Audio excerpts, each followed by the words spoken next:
எல்லோருக்கும் வணக்கம். நம்ம இன்றைக்கி லக்ஷ்மி கிச்சன் ரெசிபீஸில் என்ன ரெசிபி பார்க்க போகிறோன்னா, நம்ம ட்ரெடிஷ்னல் ஃபுட்டு, அதாவது சாம்பார். இப்போ சாம்பார்னால் இப்போ பெருசாக ஒன்றும் கிடையாது, நம்ம நார்மலாக எல்லோரும் வைக்கிற மாதிரி தான். இப்போ எங்கள் வீட்டில் நாங்கள் எப்படி சாம்பார் வைக்கிறோம் அப்படிங்கிறத பார்க்கலாம். அதுக்கு முந்தி ஒரு விஷயம் சொல்லிக்கிறேன். இந்த சாம்பார் பேச்சுலர்ஸ் கூட வச்சுக்கலாம் ஈஸியாக, ரொம்ப ஈஸியான மெத்தடு. அது மட்டும் இல்லாமல் நீங்கள் இப்போ தான் சமைக்க போகிறீங்க அப்படின்னா அவங்க கூட ஈஸியாக வச்சிடுற ஒரு ஃபுட்டு தான் இது. இப்போ வாங்க அதை எப்படி செய்யலாங்கிறத பார்க்கலாம். இப்போ பாருங்கள், நம்ம ஒரு குக்கர் வச்சுட்டு இதில் ஒரு 100 கிராம் பருப்பு நம்ம சேர்த்துக்கலாம். இந்த பருப்பு நான் ஒரு 1/4 மணி நேரத்துக்கு முந்தையே ஊற வச்சு நல்லா எடுத்து வச்சுருந்தேன். இப்போ இதில் பருப்புக்கு தேவையான அளவுக்கு ஒரு 3 கப்பு நம்ம தண்ணி சேர்த்துக்கலாம். 1 கப்பு பருப்பு 3 கப்பு தண்ணி. இப்போ சேர்த்துட்டு இதுக்குள்ள ஒரு 1/4 டீஸ்பூன் மஞ்சள் தூள், இப்போ இதுக்கு தேவையான அளவுக்கு ஒரு 1/2 டீஸ்பூன் உப்பு, கொஞ்சம் ஒரு ஆயில், 1/2 டீஸ்பூன் ஆயில். இதை சேர்த்துட்டு நம்ம மூடி போட்டு நல்லா ஒரு 4 விசில்லேருந்து 5 விசில் வச்சு எடுத்தோன்னா கரெக்டாக பருப்பு வெந்திருக்கும். இதில் சில டிப்ஸ்லாம் வரும், அதை ஃபாலோ பண்ணிங்கன்னா ஈஸியாக சூப்பராக ஒரு சாம்பார் செய்யலாம். நம்ம இப்போ ஒரு 4 விசில் வச்சு நம்ம எடுத்துட்டோம். பருப்பு நல்லா வெந்திருக்கு பாருங்கள், கரெக்டாக பதமாக வெந்து வரணும். இப்போ அதுக்கப்புறம் நம்ம கொஞ்சமாக புளி எடுத்து நல்லா ஊற வச்சுக்கலாம். கொஞ்சமாக தண்ணி ஊற்றி ஊற வச்சுக்கலாம். சாம்பாருக்கு எப்போவுமே கொஞ்சமாக புளி சேர்த்தா போதும், ரொம்ப வேண்டியில்லை. இப்போ அதுக்கப்புறம் ஒரு கடாய் வச்சுட்டு இதில் ஒரு 2 டீஸ்பூன் மட்டும் எண்ணெய் சேர்த்துருக்கோம் நம்ம. இப்போ எண்ணெய் சேர்த்துட்டு எண்ணெய் சூடானதுக்கப்புறம் இதில் கடுகு கொஞ்சமாக சேர்த்துக்கலாம். அதுக்கப்புறம் கொஞ்சமாக வெந்தயம் சேர்த்துக்க போகிறோம். பாருங்கள், ரொம்ப வேண்டியில்லை, இந்த அளவு போதும். இப்போ இது நல்லா பொரியணும். இதுக்கப்புறம் ஒரு 4-5 பல் பூண்டு எடுத்து இந்த மாதிரி நசுக்கி சேர்த்துக்கலாம். ஒரு 4 காஞ்ச மிளகாய் முழுசாக நான் அப்படியே சேர்த்துருக்கேன். அதுக்கப்புறம் ஒரு பாதி பெரிய வெங்காயம் வெட்டி சேர்த்துருக்கேன். ஒரு 4 பச்சை மிளகாய் கீரி சேர்த்துருக்கோம். இப்போ அதுக்கப்புறம் ஒரு 2 தக்காளி இந்த மாதிரி கட் பண்ணி சேர்த்துக்கலாம். இப்போ சேர்த்துட்டு இதில் நம்ம எல்ஜி பெருங்காயம் கொஞ்சமாக சேர்த்துக்கிட்டால் போதும், ரொம்ப வேண்டியில்லை. பாருங்கள், கொஞ்சமாக இதை மாதிரி அளவாக சேர்த்துக்கிட்டு இப்போ மொத்தமும் நம்ம சேர்த்தாச்சு. இப்போ இதுக்கப்புறம் நல்லா கரண்டியால் இந்த மாதிரி கிளறி விட்டுக்கலாம். ஓரளவு இது எல்லாமே வதங்கணும் நல்லா. இந்த மாதிரி தாளிக்கும் போது கொஞ்சமாக பூண்டு சேர்த்து தாளித்து பாருங்கள், ரொம்ப சூப்பராக இருக்கும்.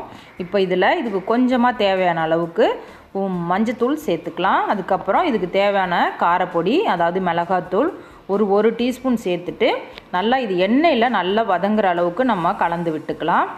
இப்போ இதுக்கப்புறம் நம்ம இதுக்கு தேவையான காய் சேர்க்க போகிறோம். பாருங்கள், 2 கத்திரிக்காய், 1 முருங்கைக்காய். இப்போ அதுக்கப்புறம் இதை அப்படியே சேர்த்துட்டு நல்லா இந்த மாதிரி நல்லா எண்ணெயில் ஒன்று சேர்கிற அளவுக்கு நல்லா கிளறி விட்டுக்கலாம்.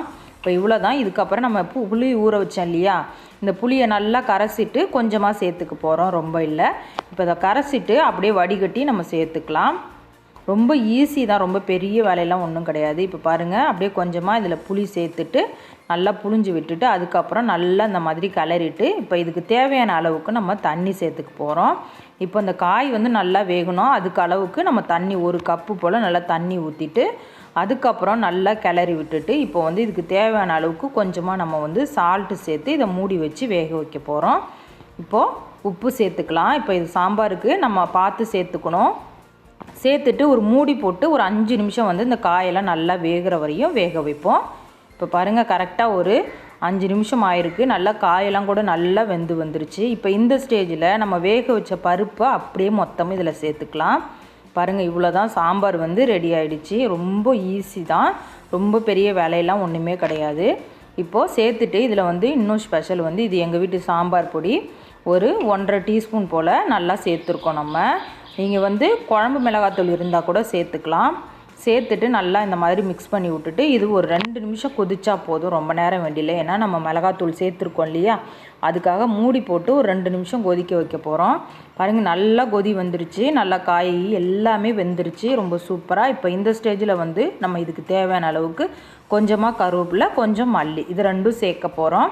இப்போ இந்த ஸ்டேஜில் சேர்க்கும் போது ரொம்பவே ஃப்ளேவர் ரொம்ப நல்லாயிருக்கும்.